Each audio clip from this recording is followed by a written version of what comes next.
promising moment, strength I find to meet my trials near.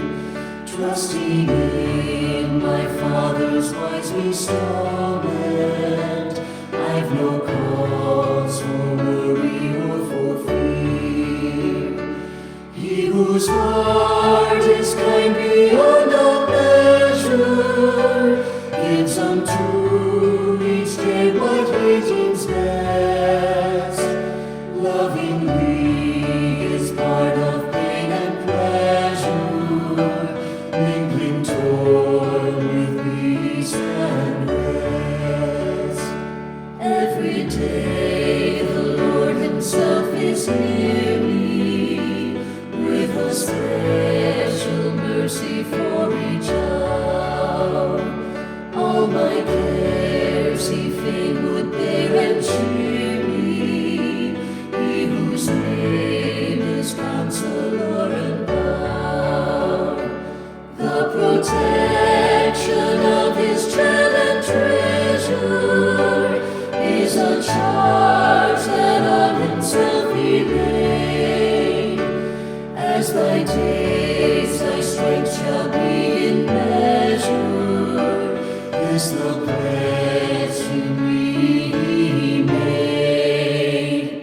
Help me then in every tribulation, so to trust thy promises, O Lord, that I lose not faith's sweet consolation, offered me within thy holy word. Help me, Lord, when toil and trouble meeting, ere to take as from a father's hand, one by one the days, the moments fleeting, till I reach the promised land. This Day with God, March 17th. Talents are for use.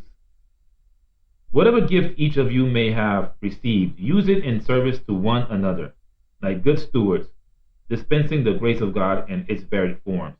1 Peter chapter 4, verse 10. How many of God's gifts have been misused? Because those to whom they were given did not have the fervor of the love of Christ in the soul.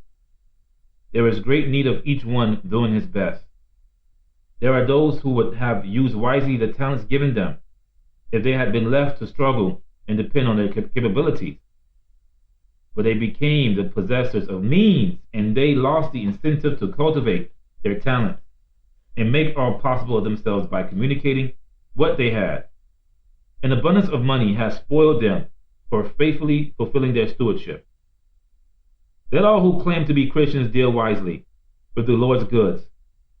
God is making an inventory of the money lent you and the spiritual advantage given you. Will you as stewards make careful inventory? Will you examine whether you are using economically all that God has placed in your charge, or whether you are wasting the Lord's goods by selfish outlay in order to make a display? Would that all that is spent needlessly were laid up as treasure in heaven? God gives more than money to his stewards. Your talent of imparting is a gift.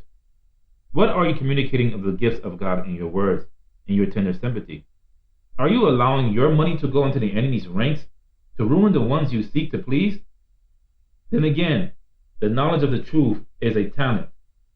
There are many souls in darkness that might be enlightened by truth, faithful words from you. There are hearts that are hungering for sympathy, perishing away from God. Your sympathy may help them.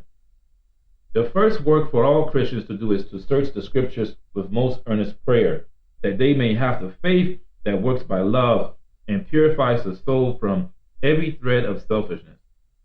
If the truth is received into the heart, it works like good leaven, until every power is brought into subjection to the will of God. Then you can no more help shining than the sun can help shining.